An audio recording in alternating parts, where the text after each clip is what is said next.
Chapter 9, Some Kind of Monster. Under a Luminous Sky. By Jake the Army Guy. Chapter 9, Some Kind of Monster.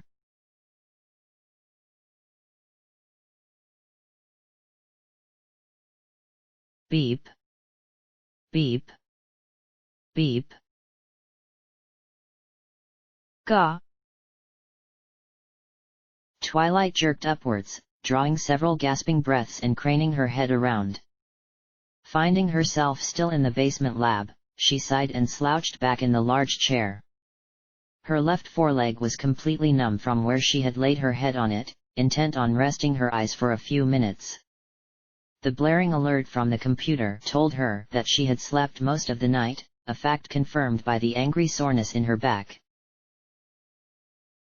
She arched her back, groaning at the loud series of pops and cracks as she looked up at the screen. The computer had finished its examination of the parasprite, and she placed her black glasses back on her snout to read. Analysis complete. Species, Parasitus magica. Weight, 0.50 lbs. Status, deceased. Cause of death, breakdown of cellular tissue due to genetic instability. Additional notes, presence of foreign thalmatic radiation detected.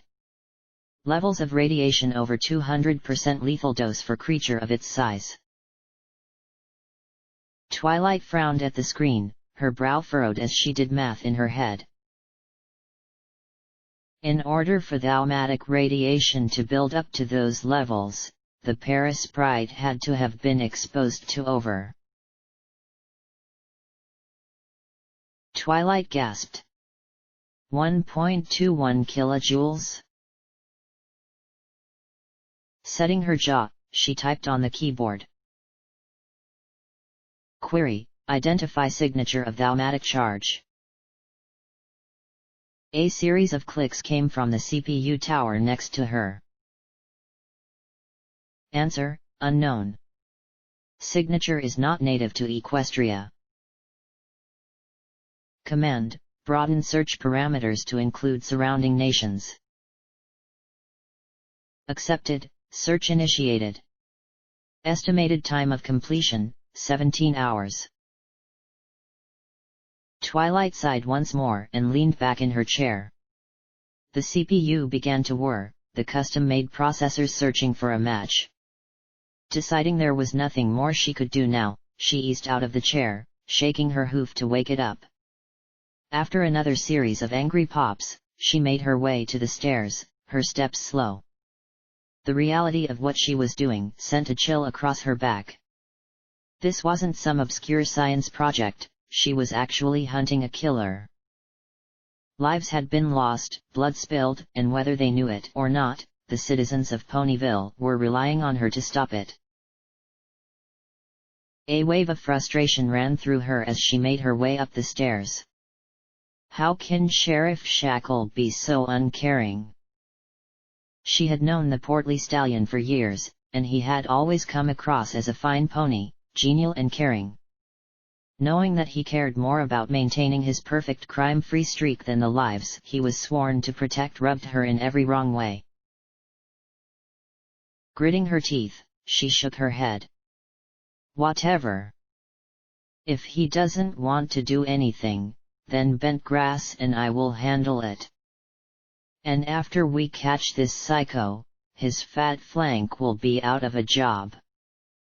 She idly wondered if she should take such pleasure in ruining a pony's life, but the thought passed almost immediately. As she reached the top of the stairs, muffled voices came from beyond the door.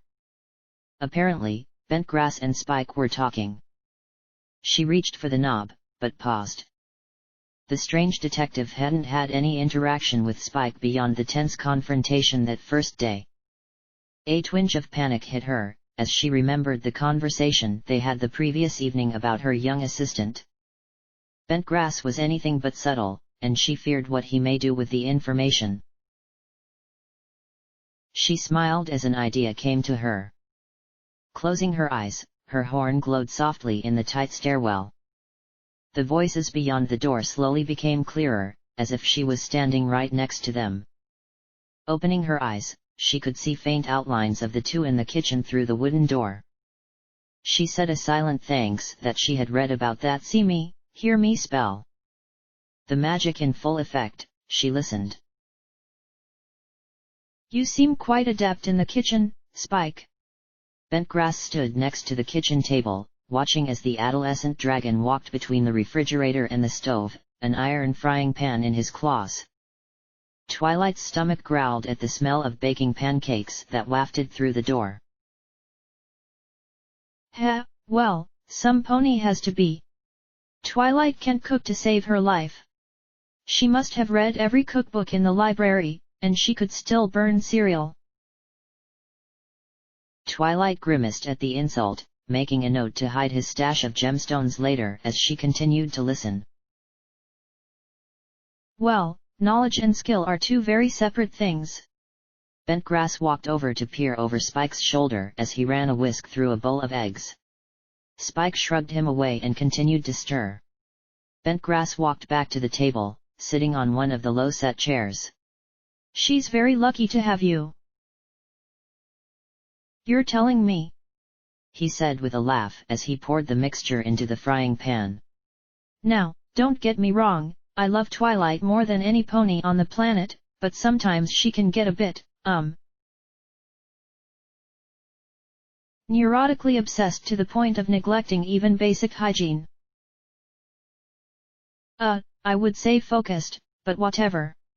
He reached into a cabinet above him and pulled out a spice jar, dashing a bit on top of the slowly cooking eggs. Anyway, I think it's part of that, ODC, or whatever. She just gets so focused on the minute details that she misses out on the bigger picture. She seems to rely on you a lot. Spike shrugged. Yeah, but I don't mind. I'd do anything for her, she's like my sister. Plus, she pays me in gemstones. He chuckled. He stiffened and craned his head around to face him. I don't have to pay taxes on those, do I? I believe snacks are deductible, he said. You say she's like a sister? Our file says she hatched you. I would think she would be more like a mother. Yeah, but Princess Celestia took me and raised me after that. Once I was old enough to read, and not burn the castle down with my sneezes. He chuckled. She assigned me as Twilight's assistant. She said we'd be good for each other. Indeed you are, he said, looking softly at him. She will have quite a difficult time once you go away.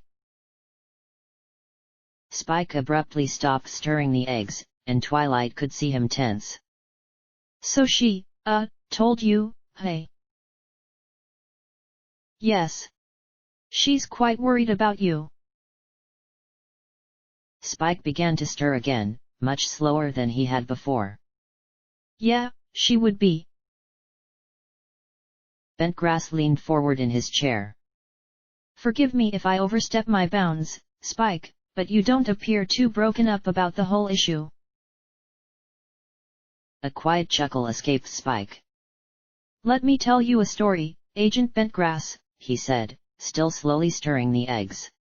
3 years ago, me and Twi went to Canterlot to see her brother's new foal.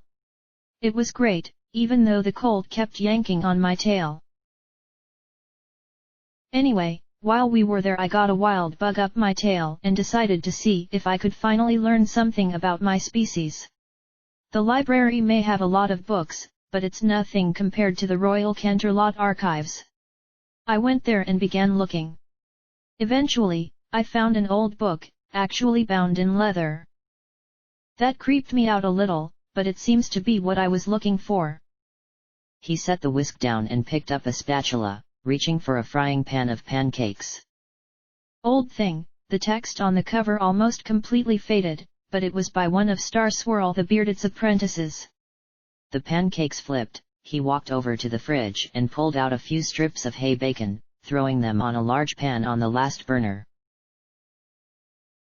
So, based on what I know about myself, born bipedal without wings, breathes green fire, wings grow in later in life, he said, flicking his wrist as he counted them off. I was able to identify my species.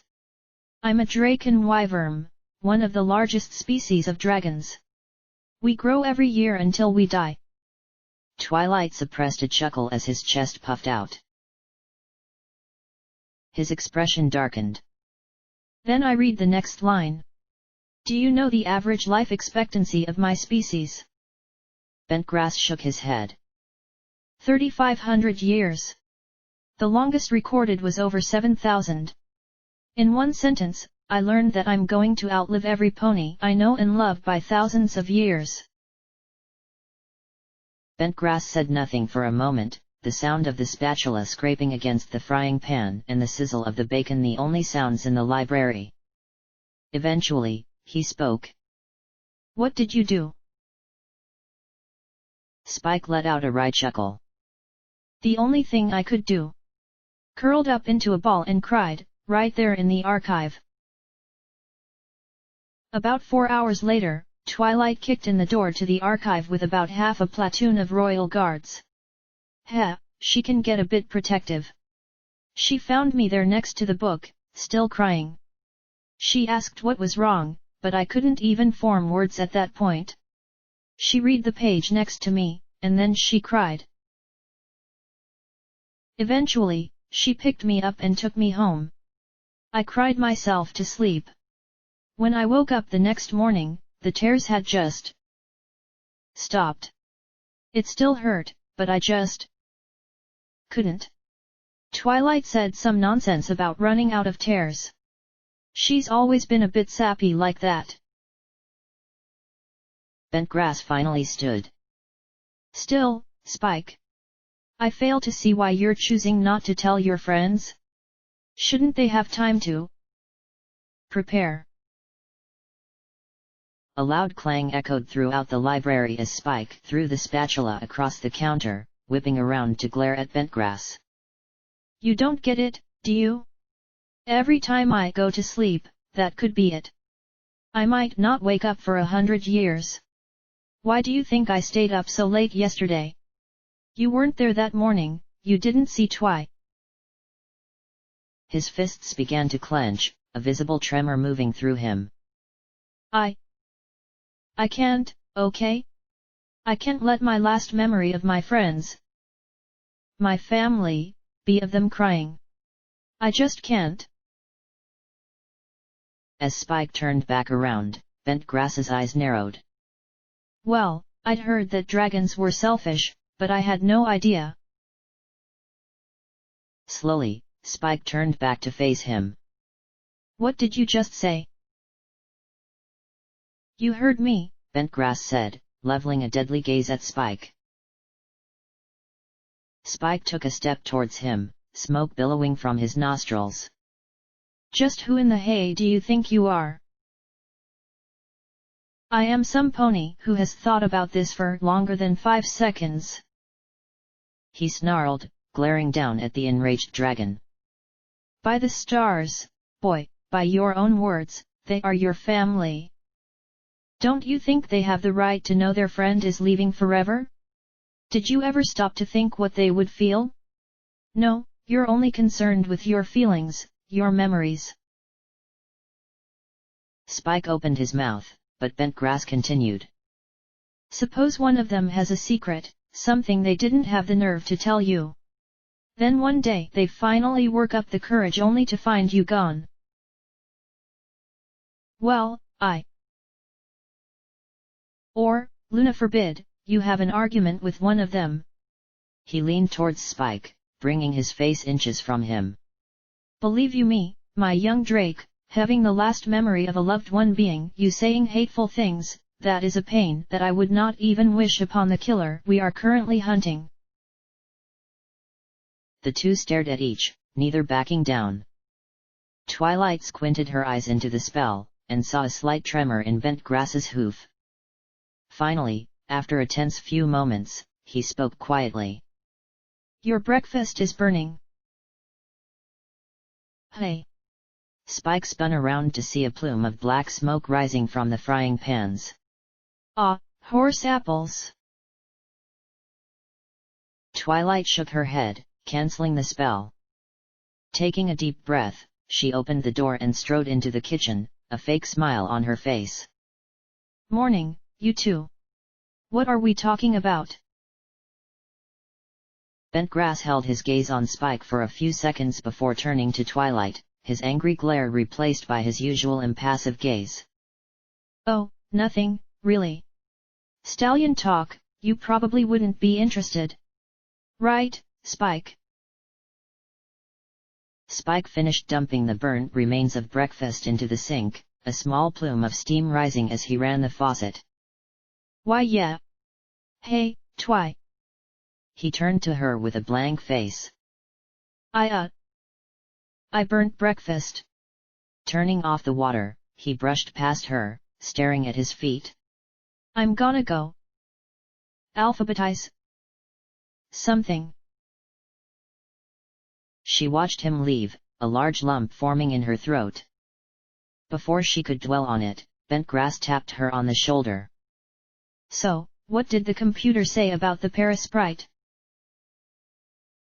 She cleared her throat. A lot, but at the same time, not much.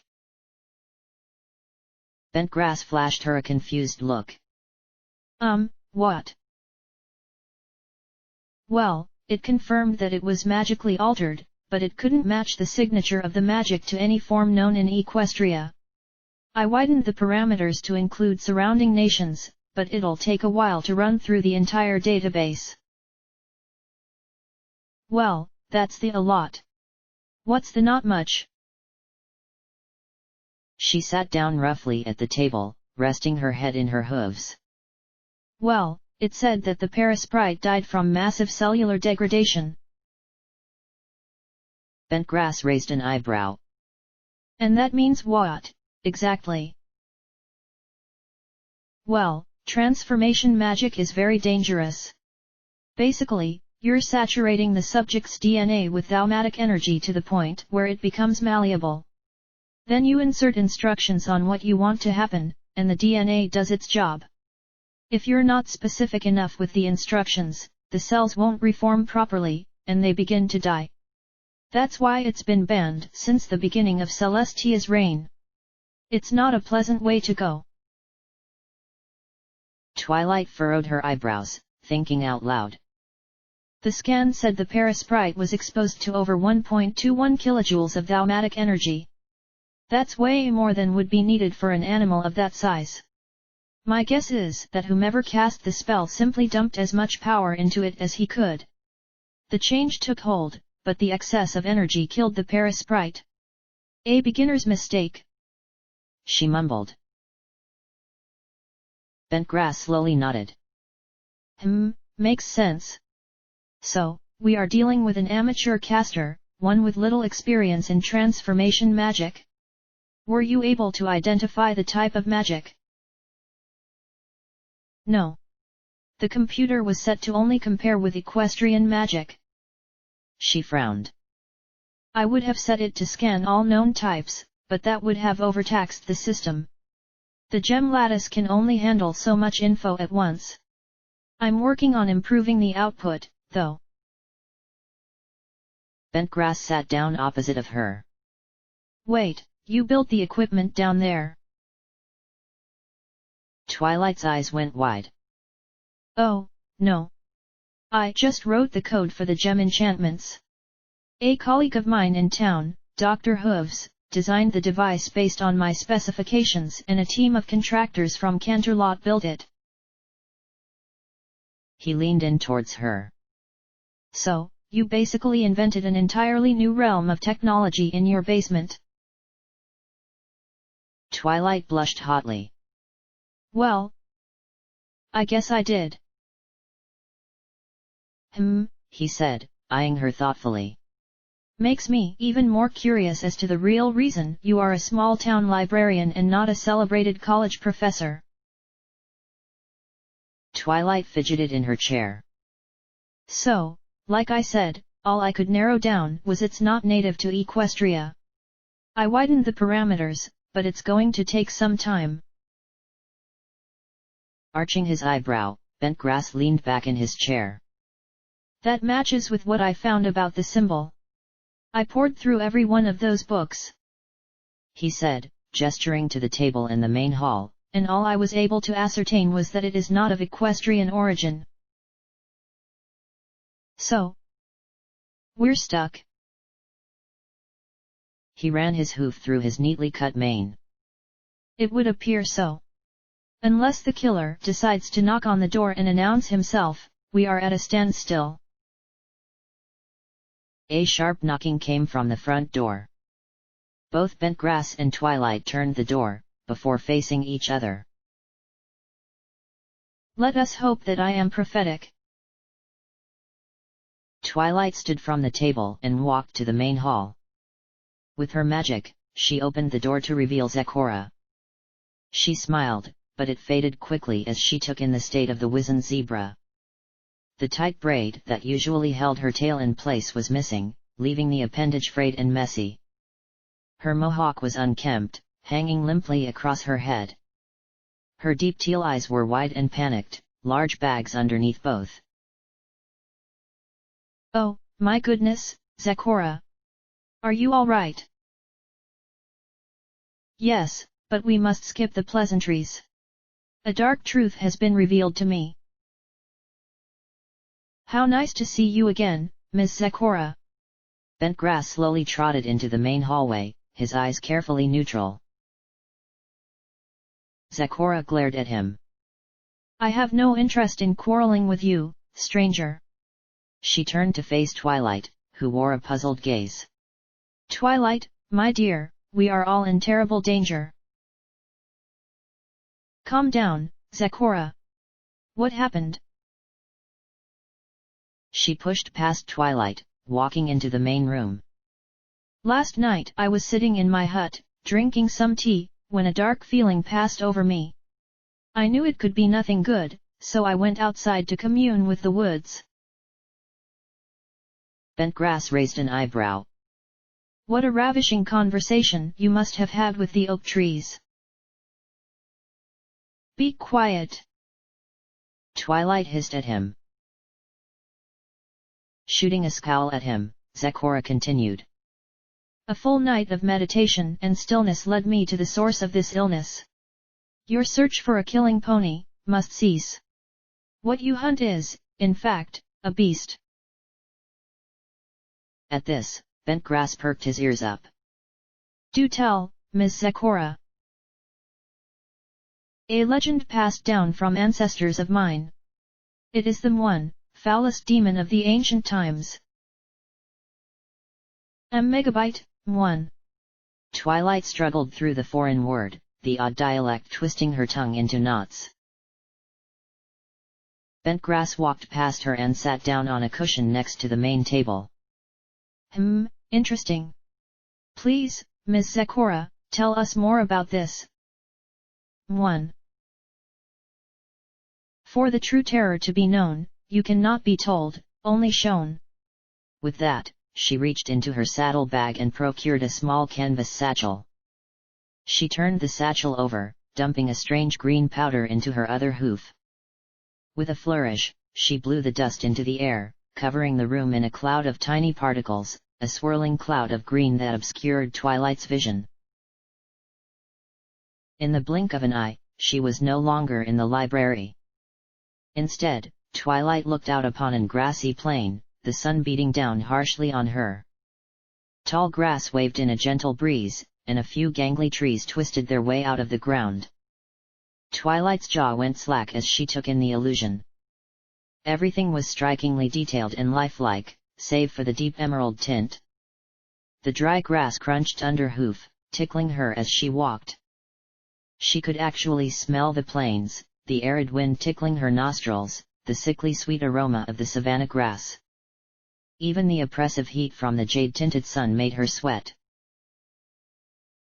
In the distance, several zebras mulled around a watering hole, dipping their heads down to parch their dry throats. A group of foals kicked a ball around near the edge of the water, laughing gleefully. From the mouth of the small pond, a zebra mare called out to a foal in a foreign language, the small filly answering in kind and leaving her friends. Twilight spun around several times, taking it all in. "Zebrica," she muttered. Zecora nodded. "Yes, my ancestral home, in all its beauty." Her voice carried a sad tone, and she hung her head. "Sadly, it was not always as peaceful as you now see." Another billow of dust, and the landscape flashed away to reveal an arid desert. Before Twilight could ask, a shrill cry rang out. Whipping her head to look, a zebra fell to the ground, impaled by a long spear. Two others appeared from behind a nearby dune, walking up to the fallen stallion and rummaging through his saddlebag. Long ago, before the joining of the herds, Zebrica was a land filled with strife unheard. The two stallions gathered what they could from the dead zebra and kicked him in the head, laughing cruelly before galloping away. Bandits roamed the lonely plains, killing any to earn their gains. Another flash of green, and a shrieking cry made Twilight jerk. They were back in the plains, but it was no longer the serene place it had been. Now, bodies littered the landscape, impaled by spears, others slashed across the throat, their limbs bound by bolos. Across the field, a massive stampede of zebras charged towards her, shouting war cries in a foreign tongue. The leaders of the great herds warred and fought, over trivial things that, in the end, mattered not. Suddenly, an equine shriek shook the ground. The charging herd ground to a halt, a look of pure terror on all their faces. From the grass rose a dark shape, the jet blackness stark against the green haze. It rose higher and higher, a murky cloud that must have spanned dozens of pony lengths. From the middle, two yellow eyes glowed fiercely, vertically slitted pupils glaring hatred at the amassed zebras. From the depths of hell them one arose, a vile beast of terror and sorrows. Once more the ground shook and several more shapes lunged from the tall grass. Twilight gasped when she saw them. Several looked like they could have been ponies, but from where their head would have been rose a torso rippled with twisted muscle, a long snaking appendage jutting from the middle. Its head was vaguely pony-shaped, but the eyes were smaller, almost lost under the wild shock of mane that hung down. Another creature was completely unidentifiable. It looked like a mass of fur and teeth, with two tentacle-like things jutting from the side, propelling it towards the frightened zebras. More and more of the impossible creatures lunged towards the herd. Twilight turned away as the deformed things hit the wall of retreating ponies. Though she did not see, she could hear cries of pain and fear, along with the sickening pop of bones breaking and sinew tearing. The demon ravaged across the plains, the blood of the innocent leaving its stain. Even the bravest of zebra warriors ran, for them one had the power of creation at its hands. The power of creation? Bentgrass asked, carefully studying as a zebracan warrior was disemboweled before him. As Twilight suppressed a gag, she noted his expression. He looked almost bored, like he heard this kind of thing every day. Zecora nodded. The very thought makes me ill, but it could bend the laws of nature to its will. It mutated and twisted beasts of all kinds, creating vile chimeras and controlling their minds. The carnage around them had finally died off, all the zebras dead or dying. Unopposed, the demon laid waste to the land. Thousands of zebras died by its hand. Once more, the green cloud shimmered to show a different plane, this one devoid of life. On one side stood the giant miasma, its glowing eyes flicking back and forth wildly, while a horde of vile abominations seethed and roared beneath it. Twilight gasped as she looked across the plain. A sea of zebras spanned as far as she could see, each dressed in war paint and carrying various weapons. This time, she could see no fear in their eyes, only set determination. Finally, the great herds united as one, and through their efforts, the day was won. Upon a large wooden platform stood a large zebrakin warrior, layers of thick muscles covered his mighty frame. With a loud battle cry, he jumped from the platform and charged the demonic menagerie before him, the army following him. At this, the creatures rushed forth as well, snarling and drooling. The two armies raced towards where Twilight and Bentgrass stood. With a final yell, the zebrakin warrior and a creature she could not identify clashed right in front of her before the whole scene vanished, the green cloud dissipating to reveal the library once more. Twilight stood still for a few moments, trying to process what she had seen. An amazing tale, Miss Zecora. Bentgrass approached her slowly, his eyes unreadable. Pray tell, what makes you think that these deaths are the work of this one? I have a deep connection with the beasts of the Everfree. It was they who told the truth to me. The forest told you? Zecora nodded slowly. As I said, the forest is my friend. It spoke to me, asking to make this end. The animals are crying out in pain. It is not just ponies that are being slain.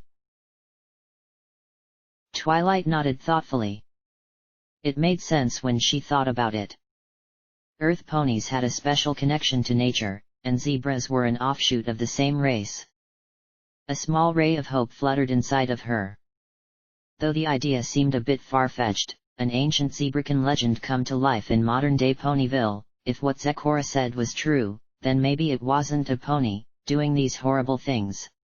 While the idea of an ancient demon would fill the average pony with dread, Twilight and her friends had seen and done enough that it didn't faze her as much as the idea of a killer pony. Deranged gods I can handle. Twilight slowly approached her. Okay, Zecora. If it is this one, how do we stop it? It was the sacrifice of many zebra lives that allowed the herds to survive. The only other way that I can see, may be the elements of harmony. From behind her, Bentgrass cleared his throat. Miss Zecora, I wonder if you might look at something for me. Zecora eyed him dubiously before nodding. He walked up to her and pulled the sheet of paper out of his coat pocket. Tell me, have you ever seen this symbol before? Zecora looked at the strange drawing for a few moments, her brow furrowed in thought. Finally, she looked up at him. Zebrakin elements I can surmise, but this symbol is new to my eyes. I see. Thank you, he said, folding the paper back up and placing it in his coat. He looked up at her with a solemn gaze. Zecora, I want to apologize. When last we met I was a bit short. Ponies are dying, and I can't figure out the who or why. I can clearly see the puzzle pieces in my head, but for the life of me, I can't force them together. In my zeal to stop this madness, I unfairly judged you. With this new information, I finally have a lead that I can track down. He bowed his head, closing his eyes. Please, forgive me. Behind him, Twilight eyed him skeptically. If she was having some trouble accepting this, the cold, logical Bentgrass should be calling her a lunatic. He's up to something. Zecora regarded him for a few moments before giving a small smile. Your passion to save ponies' lives explains your actions in my eyes. You have my forgiveness, my well-dressed friend. Maybe together, we can make this madness end. A capital idea, he said with an uncharacteristic grin. Now, can you tell me any more about this one legend? She shook her head. Sadly, I have told you all I can. I only know stories from my sire and dam. Perhaps you could write home and ask them. And no, this I cannot do. Besides, they would not know anything new. For a split second, Twilight could have sworn she saw a nervous twitch in her eyes. Bentgrass sighed. Well, if that's the way it is, so be it. Now, here is what I propose. Go back to your hut and see if you can recollect anything more about this legend. We shall stay here and continue to examine the evidence we have gathered. He gently placed a hoof on her shoulder. Together, we will stop this. Zecora nodded, already walking towards the door. I will try to remember what I can. We shall drive this beast from our lands. She looked to Twilight. You and your friends should prepare to bring the elements to bear. I will try to find another way, but that may be the only option to save the day. With that, she walked out the door. As the door shut, Twilight eyed Bentgrass. If she had learned nothing else about the strange pony, it was that nothing he did could be taken at face value. He was never this polite with her, and he got the feeling that he respected her. To some pony like Zecora, whom he obviously didn't trust, his kind words set warning bells off in Twilight's mind. So, what do you make of that? Bentgrass said nothing for a moment. The look on his face was not one she had seen before. Rather than the cold, impassive look he normally had, a strange emptiness covered his face. Growing impatient, she tapped him on the shoulder.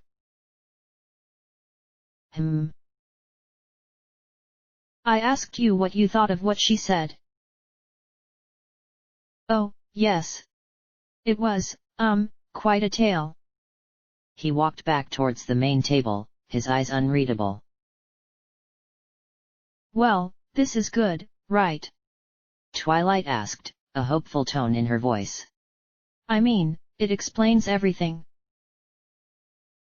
Yes, it does, doesn't it? All the answers wrapped up in a nice, tidy package. How convenient. He mumbled. What does that mean? He shook his head. Never mind. Now, the real value of that conversation was her recognition of the symbol as Zebrakin. If that is indeed the case, I may know some pony who could help. Though, I shall have to make use of young Mr. Spike's fire to fetch him. Twilight chuckled. Well, I'll let you ask him. He raised his eyebrow for a moment before shaking his head and walking towards the door. Wait, where are you going? Spike is upstairs. I need to think for a moment. Sort of, dwell on the facts as they stand. Perhaps go get some breakfast that isn't burnt beyond recognition. He said, gesturing to the blackened remains in the sink. I shall be back shortly. With that, he left the library. Twilight stood for a moment. Finally, she groaned and walked towards the basement. There were still a few tests she could run while the computer was finishing its analysis. As she reached the door, a mighty burp and a flash of green came from upstairs. After a few moments, an exasperated groan came from Spike. You know what? I'm gonna tell Ditzy Doo to take the day off. I'll just deliver all of Ponyville's mail myself. A few stomps and he appeared at the top of the staircase. Twilight. Mail. A scroll sailed through the air, bouncing off of a few steps before landing at Twilight's hooves. With a small giggle, she picked it up and began to read. From the desk of General Shining Armor. Hey, kiddo. All right, I'm going to get right to it. I got the information you wanted, but it wasn't easy. Personal info on Division 6 agents is hard to come by as it is, but this bent grass pony is a special case. None of the contacts I have in the service could get me anything. They either didn't know, or they refused to talk about him. From what I was able to gather, he's kind of a political landmine up here. I had to go through some unusual ponies to get this. I'd tell you the details, but I don't really get it myself. Let's just say I owe General Cloudhammer a serious favor now. His name is Agrostis Bentgrass. He's 35, originally from New Horse Leans. He comes from old money. Apparently, the Bentgrass family owns one of the most successful sod and turf businesses in Equestria. One brother, deceased, mother and father are also dead. He was married at one point to a Pegasus named Skylight. He told you the truth at least about his service. Records show he was in the night guard for a few years. Rose quickly in the ranks, on his way to becoming a command sergeant major in record time. Then things got ugly. It happened 7 years ago, August 23, 2 NSR. The date sound familiar? It was right after I initially put up my protection spell around Canterlot. In the early days it was still unstable, and several areas had been deemed possible breach points. Staff Sergeant Bentgrass was stationed at one of those points. According to the official report, a foal came up to his station crying about being lost.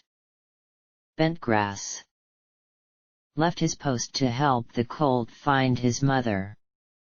It was decided later that the kid was a changeling infiltrator, an advanced scout for the main body. Now, no pony could prove anything, so no official charges were leveled, but it's a generally accepted theory that is how the changelings got into Canterlot. It gets worse. Remember how I said he was married? His wife died in the invasion. After that, it gets really sketchy. From what my source could find, Bentgrass nearly broke. He was about to join Princess Luna's elite guard before he got scooped up by the RIS. You don't want to know what those guys have to give up. Something to do with negative magic. That's all I know. Look, Twilight. Watch your back around this guy, he sounds unstable. Stay safe. Shining. The scroll fluttered to the ground. A torrent of thoughts and emotions flooded her mind. Oh, that poor pony. It was something she couldn't even imagine, losing a loved one like that. She and her friends had been in danger before, tested against the best efforts of crazed demigods. Through all of that, she never let herself think about what could happen, the idea being too much to handle at the time. The nights following those adventures had been spent in tears, but even then she refused to dwell on such morbid thoughts. Her heart ached for the lonely stallion. So that's why he's so cold. Funnily, she hadn't put much thought as to why Bentgrass was so detached. Knowing what she knew now, it made sense. If her actions led to the death of some pony she loved, she wouldn't be able to cope. Shining is right. I need to be careful. Twilight roughly shook her head. While Bentgrass certainly had undesirable traits, he had shown himself to be nothing but competent and trustworthy. Twilight chuckled to herself. Her earlier misgivings about him had all melted away in the past days without her even knowing it. Now, she trusted him. She wasn't sure why, but she did. He had a genuine concern for the safety of ponies he'd never even met.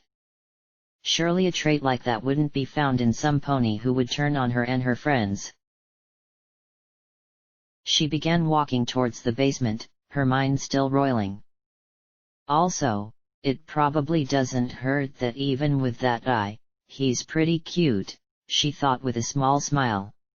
In fact, the eye pro. Twilight jerked to a halt, her eyes wide.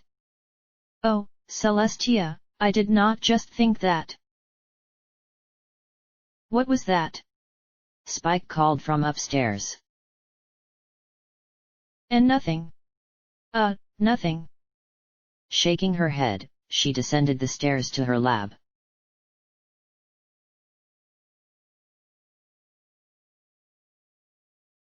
Bentgrass sighed contentedly, washing down his breakfast muffin with a swig of tea. If nothing else, his stay at Ms. Dew's house had given him an appreciation for the pastry he had never had before. Hoofing a few bits out of his pocket, he stood and walked out of Sugar Cube Corner, doing his best to politely ignore the ranting pink mare behind him. It seems even the best researched personnel files can't prepare you for some pony like her. He walked a fair distance, taking in the sights of the humble town. Thatched roof shops and homes lined the streets, giving out a strange sense of home often missing from bigger cities. In many ways, it reminded him of New Orleans, at least in the welcoming atmosphere. He nodded politely to the few vendors he passed, including a cream-coated earth pony, mare selling sweets. He raised an eyebrow to the lime-green unicorn standing with her, who was all but openly staring at him. Finally, he reached what he deemed a safe distance from town, approaching a large tree on a hill. The sounds of Ponyville had long since died off, leaving only the gentle rustling of the leaves in the breeze. He took a deep breath through his nostrils, inhaling the scent of dying leaves and cool autumn air. In all honesty, he did like the outdoors, though there was nothing quite like the roar of a small fire in a nice port while reading to truly get him to relax. Taking one last glance to ensure he was alone, he reached into the deepest pocket of his coat, producing a hoof-sized gem, emblazoned with runic symbols. He smiled lowly. If Ms. Sparkle ever found out about this, the entire city of Ponyville could burn and she wouldn't notice. Carefully, he set the gem on the ground and tapped it 3 times. The emerald flashed a brilliant green and shot a thin beam of light up to his eye level. The beam widened to about head-sized to form a field of static. The gem hissed white noise for a few moments while the signal was found. Finally, the screen turned black, and a voice spoke. Authorization. Charlie, 347, India, November, Bentgrass answered quietly. A moment of silence and the voice spoke again. Confirmed. What can we do for you, Agent Bentgrass? I have a Priority 1 information request. Priority 1? That's only in cases of imminent public danger. How astute of you. I see some pony has been reading the manual. He deadpanned. The voice sighed. What is it? Bentgrass took one last look around before continuing. I need you to get in contact with our operatives in Zebrica. I require information about a mare. A mare by the name of Zekora. End of chapter.